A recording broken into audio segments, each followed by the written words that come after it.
शिवीन ने उसके दोनों हाथों को पकड़कर कहा, ये तुम क्या कर रही हो? क्या तुम मुझे अब जान से मार दोगी? फिर तुम्हें यहां से लेकर कौन जाएगा? अब बस भी करो। और तुम सिर्फ तब रो सकती हो जब मैं तुम्हें हर्ट करूंगा। मेरे सामने तो बड़ी हीरोइन बनती हो, और अब देखो, तुम खुद को भी सेफ नहीं कर सकती। You little idiot. Next time you have to be brave, वरना मैं तुम्हें लिजर्ड के पास फेंक दूंगा। वो ये सब कहते हुए एक्स्ट्रा केयरिंग गार्जियन की तरह ही लग रहा था। उसने शिवी के पूरे चेहरे को अपने दोनों हाथों में भरा, फिर उसके चेहरे से बालों को हटाकर प्यार से उसके कान के पीछे कर दिए। वह बहुत प्यार से उसका मांग टीका छू रहा था। शिवी चुपचाप उसे देख रही थी। शिवीन ने कहा, आई ओके? शिवी ने हां में सिर हिला दिया। यह देखकर शिवीन ने गहरी सांस ली। पता नहीं अगर शिवी को आज कुछ भी हो जाता तो वो अब तक क्या कर गया होता। लेकिन भाग्य से ऐसा कुछ भी नहीं हुआ था। वो उसके सामने खड़ी थी। शिवीन उसे देखकर खोने लगा था। वो एक हसीन दुल्हन की तरह लग रही थी। वो तो पल भर के लिए कबीर तक को भूल बैठा था। वो उसे ऊपर से नीचे अपनी नजरों से स्कैन कर रहा था। लहंगा, चोली, उसके हाथों की लाल चूड़ियां, जिनके आधे टूट जाने से उसकी नाजुक कलाई भी जख्मी हो गई थी, और उसकी कोहनी पर भी छोटा सा घाव चमक रहा था। शिवी ने उसे खुद को यूं घूरते हुए देखकर 2 से 3 बार अपनी नजरों को इधर उधर घुमा लिया। उसका तो सिर ही चकराने लगा था। अचानक आसमान में तेज बिजली चमकी और बादलों की कर्कश भरी आवाज सुनकर शिवी फुर्ती से शिवीन के सीने से जाकर लग गई और उसे टाइटली पकड़ लिया। फिर धीरे से शिवी ने कहा, तुम बहुत बुरे हो। तुम मुझे हर बार डराते ही हो। उसके शरीर से आने वाली खून की गंध शिवीन को अंदर तक मदहोश कर रही थी। उसकी आंखें अचानक ही रेड होने लगी। वो खुद से डर रहा था कि कहीं वो शिवी को कोई तकलीफ न पहुंचा दे। उसने जल्दी से शिवी को खुद से अलग किया और वो उसे अनदेखा करके सीधा कबीर की ओर बढ़ने लगा। ये सब देखकर शिवी बड़बड़ाने लगी, अब इसे क्या हुआ? कितना सख्त लड़का है, कभी भी पिघलता ही नहीं है। अकड़ू। कबीर तो उतनी देर से बस इन दोनों को ही आंखें फाड़ कर देख रहा था। जब उसने शिवीन को यूं अचानक अपनी ओर आते हुए देखा तो उसने जमीन से गन उठाकर उसे लोड करके शिवीन पर तानते हुए कहा, हे, मेरे पास भी मत आना, वरना मैं तुम्हें गोली से उड़ा दूंगा। कबीर अब डरा हुआ लग रहा था, लेकिन शिवीन के कदम रुकने वाले नहीं थे। वो उसकी ओर बढ़ रहा था। शिवीन ने जब ये सब देखा तो वो एकदम से डर गई और कहा, शिवीन रुक जाओ प्लीज, वो सच में आज पागल हो गया है, रुक जाओ। वो पीछे से चीख रही थी, लेकिन शिवीन तब भी नहीं रुका। उसके कदम अब तो और भी तेज बढ़ने लगे थे। उसे यूं आता हुआ देखकर कबीर पूरा ऊपर से नीचे तक कांप गया था। इतनी ठंड के मौसम में भी उसके माथे से पसीना छूट रहा था। कबीर ने बड़ी मुश्किल से कहा, मैंने कहा वहीं रुक जाओ।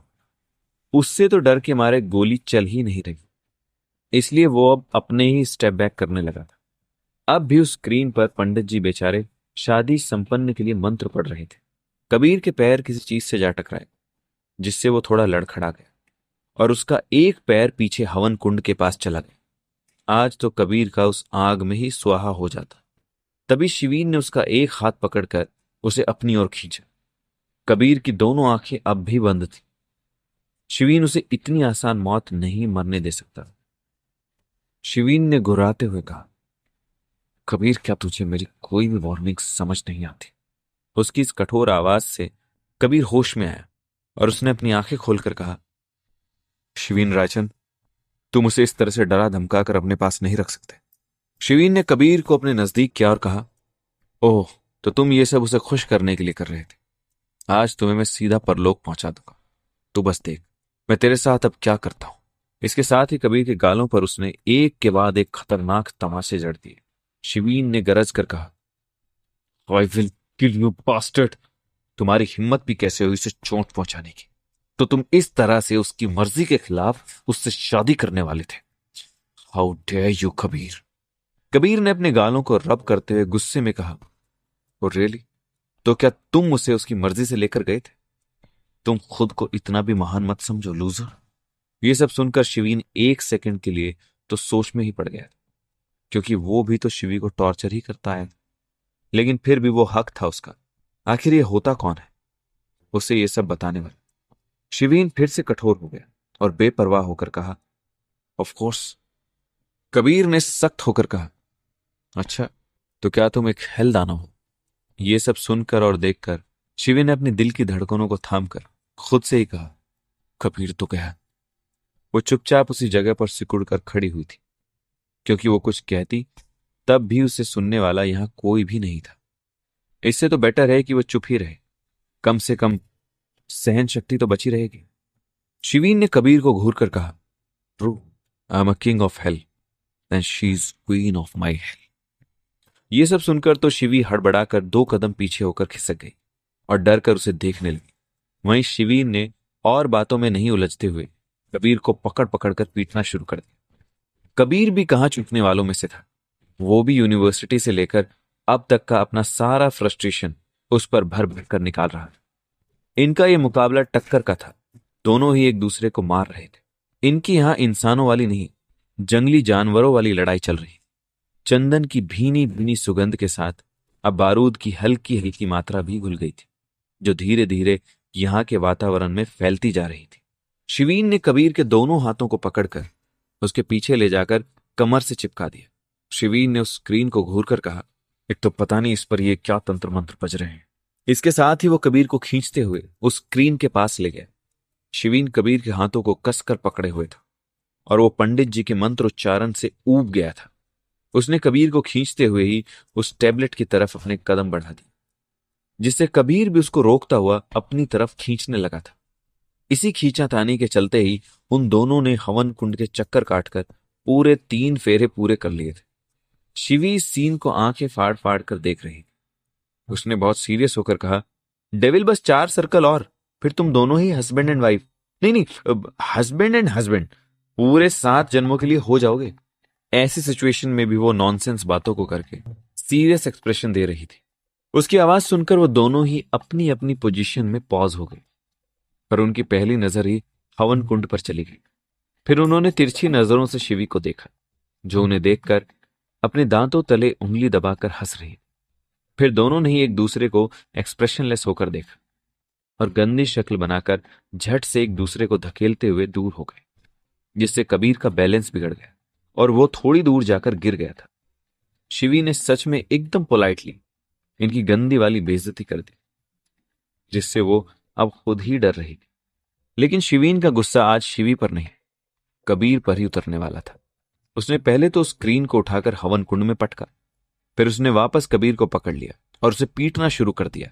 कबीर ने भी उसे लगे हाथों 4 से 5 पंच तो मार ही दिए, जिससे इरिटेट होकर शिवीन ने उसे एक ही पंच मारकर कोसों दूर किसी बलून की तरह ही उछाल कर फेंक दिया। शिवीन उसे आज यहीं खत्म कर देने की सोच रहा था। उसका स्किन कलर भी अब इस सिचुएशन के अकॉर्डिंग चेंज होने लगा था। शिवीन ने अपनी गर्दन झटकते हुए कहा, आखिरी विश मांग लो कबीर।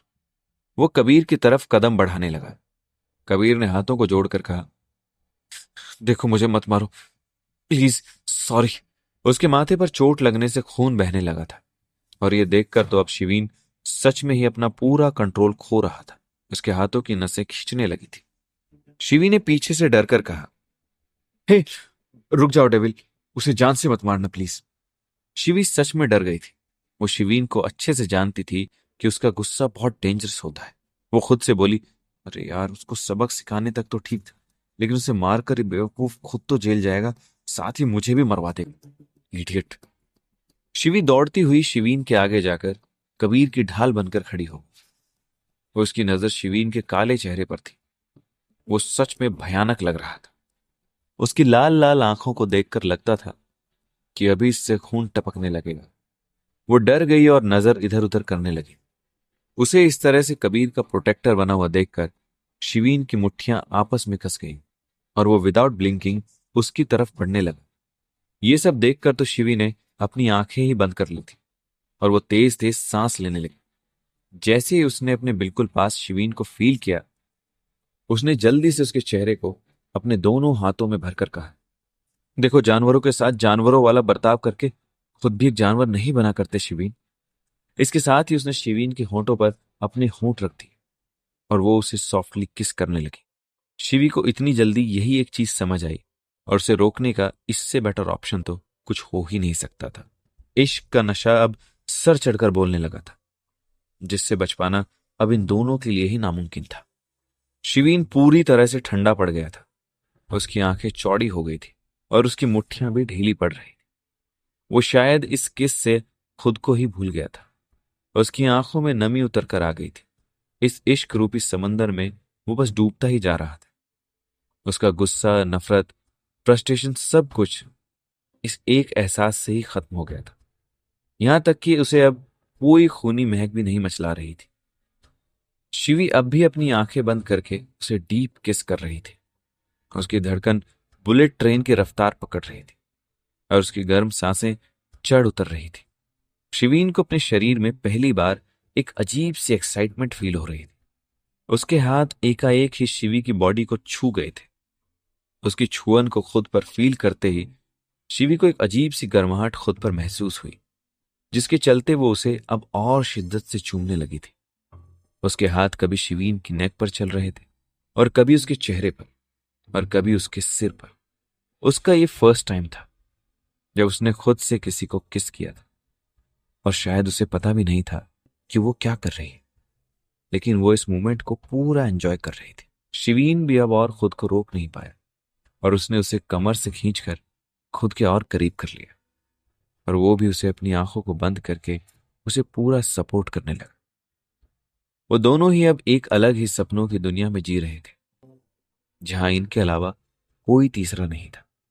शिवीन मन ही मन सोच रहा था, अगर ये एक सपना है तो मैं इस सपने से कभी बाहर नहीं निकलना चाहता हूं। साइड में कबीर अपनी हताश नजरों से ये सब बस देखता ही रह गया। शायद ये सब देखकर तो अब तक उसका दिल टूटकर चकनाचूर ही हो गया था, लेकिन फिर भी वो न जाने क्यों उन्हें इस तरह से देखकर जेलस नहीं था। वो एक चैन की सांस ले रहा था। वो शिवी के लिए सच में हैप्पी था, लेकिन ये सब देखना उसके लिए भी मुश्किल हो रहा था। उसने फौरन अपनी गर्दन दूसरी दिशा में घुमा दी।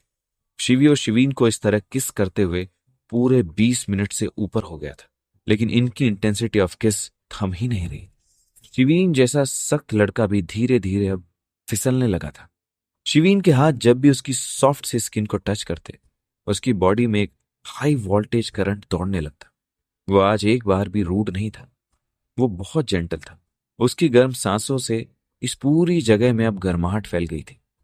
वहीं साइड में बेचारे कबीर की अब तक तो खांसते खांसते हालत ही खराब हो गई थी, लेकिन इन दोनों को तो जैसे कुछ एहसास ही नहीं हो रहा था। न जाने कैसे पूरा खंडर धुआं धुआं हो गया था। बुलेट चंदन की लकड़ियों के साथ रोज पेटल्स के जलने से इस जगह पर एक अलग ही दुर्गंध आने लगी थी। कबीर ने हाथ से धुआं इधर से उधर करके चारों ओर अपनी नजरें दौड़ाई। ऊपर से पुरानी लकड़ियां जलकर नीचे गिर रही थी और ऊपर आसमान से लालटेन अपने आप ही जमीन में गिर रहे थे। साथ ही आसपास से डरावनी आवाजें सुनाई दे रही थी। कबीर ने देखा शिवीन और शिवी के ऊपर कुछ तो गिर रहा था। उसने लगभग चीखते हुए कहा, अरे बेशर्मो, कुछ तो शर्म करो दोनों। अब बस भी करो यार, मैं जलकर राख हो गया हूं। ओके, भूल गए टाइटैनिक का क्या हाल हुआ था? तुम दोनों की यही डीप किस तुम दोनों को ले डूबेगी। इतना कहकर उसने किसी मूवी के हीरो की तरह ही उछलकर उन दोनों को वहीं से बाहर की तरफ धक्का मार दिया और खुद वहीं रह गए। शिवी तो सीधा ही शिवीन के ऊपर जाकर गिरी थी और वो दोनों ही शॉक्ड थे। शिवी ने उसके शरीर से कान लगाकर सुना तो उसे शिवीन की धड़कन नहीं सुनाई थी। उसने नजर उठाकर डरते हुए देखा, शिवीन अब भी उसे ही घूर रहा था। दोनों ने ही एक दूसरे को देखा, फिर वो दोनों ही एक दूसरे से अपनी नजरें चुराने लगे। उन दोनों के ही चेहरे कश्मीरी सेब की तरह ही लाल दिखाई दे रहे थे। शिवीन ने कहा, अब उठ भी जाओ, क्या आज तुम मुझे मार के ही दम लोगी? शिवीन ने यह बोला तो शिवीन नहीं में सिर हिलाकर हड़बड़ाकर उठने लगी। तभी उसका लॉकेट शिवीन की शर्ट के बटन में फंस गया। शिवीन ने उसे रोकते हुए कहा, हे वेट, मैं निकालता हूं। शिवीन ने जब बड़ी मुश्किल से लॉकेट निकाला तो शिवी जल्दी से उस पर से उठ गई। फिर वो खुद को शांत कराने लगी। शिवीन भी उसका हाथ पकड़कर उठ गया।